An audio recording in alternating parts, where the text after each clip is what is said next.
घरेलू कामगार योजनेअंतर्गत नोंदणीसाठी अमरावती कामगार उपायुक्त कार्यालयाच्या बाहेर महिलांच्या सकाळपासूनच मोठ्या रांगा। अमरावती शहरात घरेलू कामगार योजनेअंतर्गत नोंदणीसाठी महिलांची मोठी गर्दी केल्याचं पाहायला मिळालं। सकाळी 6 वाजतापासूनच वरुड तालुक्यातील महिला कामगार आयुक्त कार्यालयाबाहेर बसल्या रांगा लावून या योजनेअंतर्गत महिलांना गृहोपयोगी वस्तू दिल्या जातात। प्रत्येक तालुक्यात जर महिलांनी नोंदणी केली तर आम्हाला त्रास होणार नाही, त्यामुळे आमच्या तालुक्यात कामगार उपायुक्तांनी नोंदणीची सुविधा उपलब्ध करून द्यावी अशी मागणी महिलांनी केली आहे। सकाळी 6 वाजतापासूनच आलेल्या महिलांसाठी कामगार उपायुक्त कार्यालयाकडून महिलांसाठी कुठलीही सुविधा नसल्याचा महिलांचा आरोप आहे।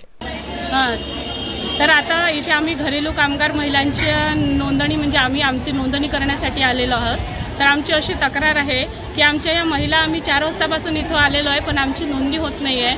मला असं म्हणायचं आहे की आमच्या ह्या महिलांना इथं अमरावतीमध्ये न येता, कारण आम्हाला यायला खूप वेळ लागतो, आम्हाला 90 किलोमीटर अंतर पार करून इथं यावं लागत आहे। पण माझं असं म्हणणं आहे की आम्हाला यामध्ये वरुड तालुक्यामध्ये जर आम्हाला ह्या इथल्या लोकांनी जर त्यांनी सुविधा तिथे उपलब्ध करून दिली तर आमचा हा वेळ वाचेल, आमच्या महिलांची धावपळ होणार नाही।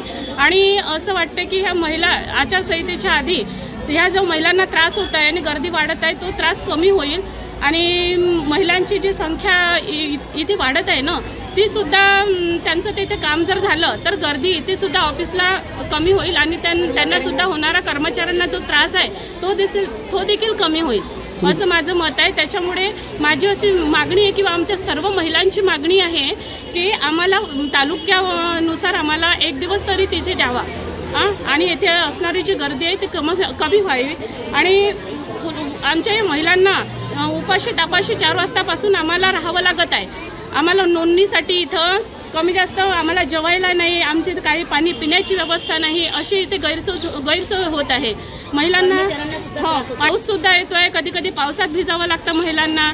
मग हे सगळी कंडिशन बघता मला असं वाटतं, माझ्या सगळ्या महिलांना असं वाटतं की ह्या महिलांसाठी कुठेतरी नोंदणीची सुविधा तालुक्यानुसार आम्हाला करून द्यावी, बस एवढी सर्व आमच्या महिलांची